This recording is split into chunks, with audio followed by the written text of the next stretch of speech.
報道引述物業業界反映，難以預短期內嘅火葬時段，部分市區火葬場長期爆滿。食環署回應指，不同日子同火葬場嘅服務需求有所不同，假日同市區火葬場嘅火化時段需求會較大。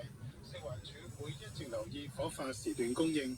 署方表示，現時會提出申請第二日起15日內提供火化時段，過去多年都完全達到標準，每宗預約申請都可以即時獲編配火化時段，冇出現任何個案唔喺15日內獲編配火化時段。一名54歲女子懷疑進食野生芋頭後中毒，情況穩定。衛生防護中心表示，女病人嘅家人曾經喺元朗新田一個花圃採摘野生芋頭，女子前日喺家中自行烹煮食用後，隨即嘴唇腫脹同喉嚨痛，到博愛醫院急症室求診留院治療，臨床診斷為懷疑草酸鈣針晶體中毒，佢嘅家人未有食用。防護中心提醒一啲外形近似芋頭嘅植物，例如海芋含有毒素，包括草酸鈣針晶體，誤食會刺傷同刺激皮膚同黏膜，導致舌頭、口腔同嘴唇麻痹同灼熱，以及舌頭或嘴唇腫脹。美國聯邦政府持續停擺空中交通管制員，因為無薪工作，導致唔少人請假或辭職，令人手短缺。總統特朗普喺社交平台發文，要求所有空中交通管制員必須立即重返崗位，否則將被大幅扣薪。佢又讚揚喺政府停擺期間冇請假嘅管制員係偉大愛國者，建議向佢哋每人發放1萬美元獎金。全身薑茶洗髮露，薑根精粹，強韌髮根，7天洗出防掉豐盈髮。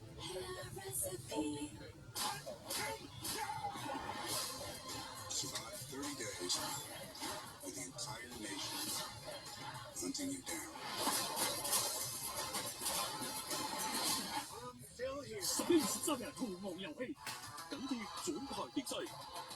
周大福珠寶特約，全運會獎牌焦點，每日15運直播及精華時段內播出。全運會獎牌焦點係由周大福珠寶特約播出。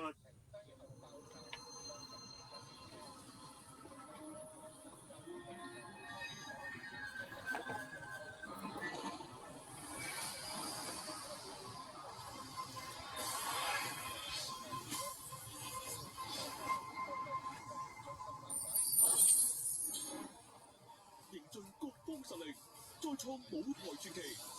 130強即將閃耀登場。保濟院130週年呈獻台慶綜藝《中年好聲音4》，11月23號晚8點翡翠台，期待眼前一亮。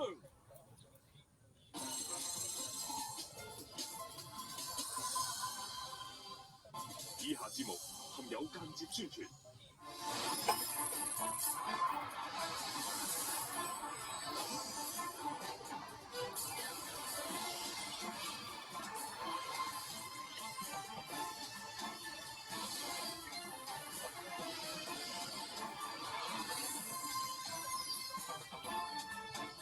歡迎收睇東張西望嗱，今晚嘅東張 chat 聊天室咧就有 Candice、黃信文，大家快啲踴躍留言啦！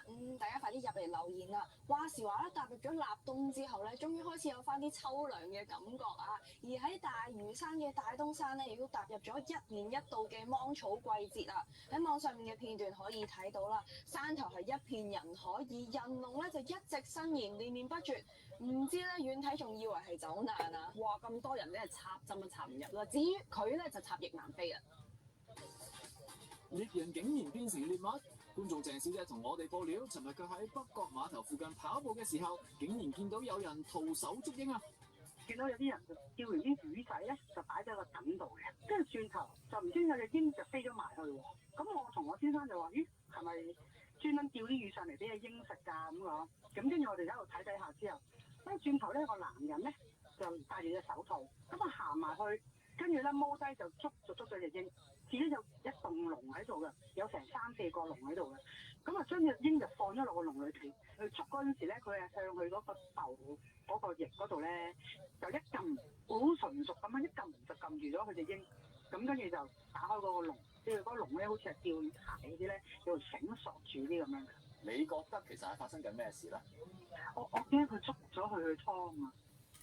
哦，因為而家太多呢啲好恐怖嘅人啊嘛，咩都捉佢食啊，貓又食，狗又食，白鴿都食。到底呢位阿伯點解會捉隻鷹入籠咧？莫非隻鷹係佢自己飼養？香港又俾唔俾民間私下養鷹咧？其實香港其實都有人養鷹嘅，咁但係咧，所有嘅鷹類咧喺香港嘅法例底下咧，其實都要同漁護署申請一個許可證咧，先至可以進行飼養嘅。咁我就唔清楚阿伯佢本身有冇呢個許可證啦。咁但係無論有定冇都好啦，佢咁樣去捉野外嘅麻鷹咧，都屬於犯法嘅行為嚟㗎。呢個伯伯咧其實都幾有經驗㗎，因為佢可以第一時間就知道點樣去調轉隻鷹啦，捉住對腳啦，以免佢個爪咧會傷害到自己啦。然之後再紮繩啦，個動作係幾純熟嘅，所以我相信佢唔係第一次咁樣做。咁但係如果見到呢啲咁樣嘅行為咧，我會建議佢第一時間應該要報警咯。今晚終於係新聞女王2嘅首播啊！嗱，阿蛇啦、Box 圖咧，劇中主要嘅演員同埋 TVB 嘅高層咧，今日晏晝啊就喺呢一個中環匯豐總行出席咗首映禮嘅記者招待會㗎。今次新聞女王2咧，其實唔少嘅場景都係喺代表住香港嘅匯豐總行度拍攝啊！今晚仲會喺嗰度舉行首映禮，個個都盛裝出席。而家我哋即刻將時間交俾 Man 姐先。消費。大家好，我係牛心，我哋而家喺新聞女王2首播嘅現場，大家係咪準備好啦？當然你可以喺黃金7秒之下咧話到俾大家聽，而家發生緊啲咩事。O.K. 啦，雖然咩聲都總算有啲實力嘅，係咪？但係呢個 camera 你好似差咁啲喎，點解你呢度嘅？你應該學下嚟嘅咁樣，第一集就死，跟住之後仲要睇呢個首映，佢唔死又未？咁啊，點唔使死？佢直接跳樓死，你唔使而家死，佢做完你先早死啊！啱你，好專業啊！證明香港人咧係好中意翻工，梁景仁死咗都翻工。歡迎大家嚟到梁景仁嘅追思會。哇！即係你點睇啊？我覺得呢個追思會係一個對我哋4個女仔好重要嘅一場戲。冇錯，首先佢係我哋第一次聚首一堂嘅一場戲，完全 show 到我哋幾個嘅 dynamic。傑仔咧，就終於見到阿 Ivan BB 啦！你今日着晒呢個迷彩啊，又着晒呢個透視啫，咩意思先？哦，乜 Man 姐冇同你夾 dress code 咩？你睇下我同 Man 姐襯咗㗎，我就夠嘅，見到就啦。都算係夾晒㗎喎，但係點都好啦，我哋今晚一定會咧同全部嘅觀眾一齊同步追劇嘅，所以8點半記住留意《新聞女王2》。尋日一個公開活動入面，見到一班迷人 Pink Ladies 個個都好搶鏡，高領呢條粉紅裙更加突出佢女神形象，唔怪得騙徒都利用佢嚟呃人啦。高領話要趁機澄清。有市民求助就話有人假冒咗我個名就呃佢細佬，咁所以變相我就幫手澄清呢件事唔係我嚟嘅，咁亦都當然呼籲大家要有呢個安全意識去保護自己咯。咁同場嘅獎門人使唔使澄清？事關呢個大爆獎門人做 TVB 高層另有目的，仲勸佢唔好做電視添。我哋大家都知道，我哋成日講句係叫做係演藝界嘅特朗普嘛，如果佢傾人死乜嘢喎？咁佢中意係嘛？佢一定要第一啊嘛，係嘛？咁啊繼續第一，咁啊所以佢就即係講乜嘢最令到人哋關心咧？咁當然講 TV 啦，咁啊 TV 而家大家係比較熟悉啲嘅。咁你講 TV 好嘅冇人聽嘅咧，咁所以講 TV 唔好啦。咁但係其實我哋識得咁耐，見怪不怪。藝人海俊傑前晚咧突然喺社交平台度拍片求助，為患上急性肝硬化嘅太太籌集手術費。事件引嚟咗好大嘅迴響，有傳佢所屬嘅公司老闆伸出咗援手。海俊傑回應話咧，其實拍片嘅時候都好慌亂、好無助啦。佢好多謝所屬公司嘅老闆啦，以及咧各界1分1毫嘅援助㗎。咁依家咧淨係同太太努力面對緊病魔，健康當然重要啦，而頭髮嘅健康都要關注㗎。唔少人咧都中意間唔中幫頭髮轉造型㗎，不過經常染髮、電髮、夾頭髮，小心會好傷頭髮啊！娛樂新聞台主播黃振全叔最亮眼嘅係佢專業嘅採訪手法同一頭時尚飄逸嘅頭髮，佢最近就大受頭髮問題困擾。其實我30歲尾之後咧，就發覺咧嗰個髮質差咗啦，頭髮都唔健康啦。我試過照鏡嗰陣時咧，見到啲白頭髮多咗好多。咁但係因為我做嘢要出鏡啦，所以就要染髮。因為染得多咧，嗰啲髮質變得好易斷，同埋摸上手咧就幼咗好多。咁咧頭髮嘅問題都嚴重咗，嗰個髮界線直頭係明顯咗添啊！有時咧我去吹頭啊、梳頭嘅時候咧，係成個洗手盆都係頭髮碎，睇見到心慌。其實點解會有脫髮問題嘅咧？頭髮咧就同植物一樣啦，最緊要就係個根部健康。咁出現甩頭髮啊，或者頭髮變得稀薄，就係因為頭髮毛囊嘅根部佢無乳頭失去咗活性，就令到頭髮嘅生長周期縮短啦。咁可以點樣改善？咁我哋藥劑師就會建議大家用一啲天然保藥性嘅補充品去延長翻頭髮嘅生長周期。咁喺日本啦，科學家就發現水母啦有不四繁殖嘅能力，咁佢哋研發咗天然多胺呢個成分，咁係有效激活到無乳頭嘅活性啦，延長到頭髮嘅生長周期，幫助頭髮健康生長嘅。咁再配合埋日本政府認可專利嘅海洋膠原蛋白啦，佢全面咁激活到頭髮健康生長，咁就令到頭髮變得更加強韌啦，冇咁易斷，頭髮就變得更加濃密，仲有助減少白髮嘅情況添。咁你點樣解決脫髮問題？咁我有個行內朋友咧試過一隻supplement，話可以改善嗰個脫髮問題啦，咁所以就介紹俾我試。咁因為係日本製啦，成分天然同埋冇藥性，個感覺都幾放心，咁所以我就試下啦。咁我食咗1個星期嘅，就發覺嗰個頭髮啦係強韌咗，有光澤咗，咁啊冇咁容易打擊同埋冇咁容易斷啊。咁啊食咗2個星期之後咧，就發覺我喺洗頭啊、吹頭嘅時候咧，就冇咁容易甩頭髮，即係唔會話咧成個地下啊、洗手盆咧都係我嗰啲頭髮。咁我依家咧就 keep 咗食成個月啦，就開始發覺咧嗰啲額角位啊，同埋嗰啲分界位咧係直頭生翻啲毛毛出嚟，咁個頭髮濃密咗咧，嗰個頭髮問題就真係解決咗啦。咁後生年紀唔算太大，我完全接受唔到㗎。體檢做完一樣又被游說做第2樣，仲話你唔排除生腫瘤，營養師去解讀數據咁離譜，轉頭東張西望。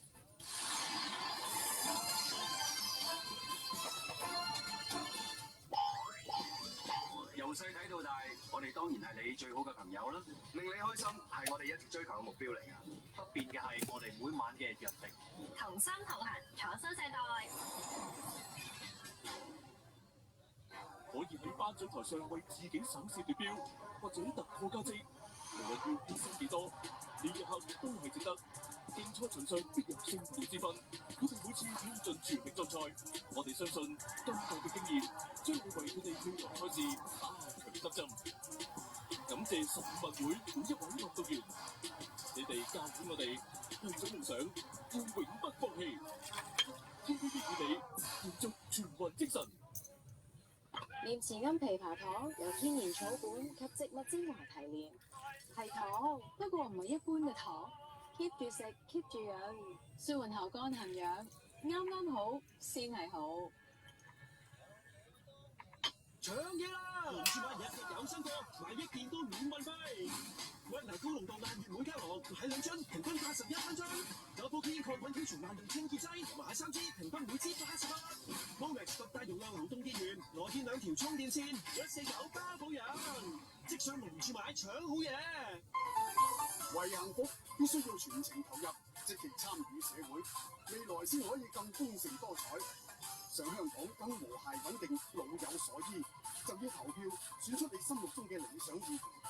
12月7號係立法會換屆選舉，記得投下你寶貴一票，選出新一屆愛國愛港、有擔當、做實事嘅立法會議員，為香港、為大家同謀發展，投入選舉，共創未來。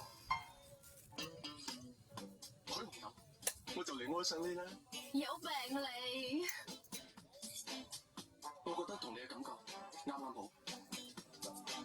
遇到唔同嘅人，底線都會唔同，但我已經唔係細路女，唔會為咗愛情不顧一切。當海風吹過，我想你記得有一個人曾經認真鍾意過你。去有風的地方，11月17號晚9點半，翡翠台遇見愛情。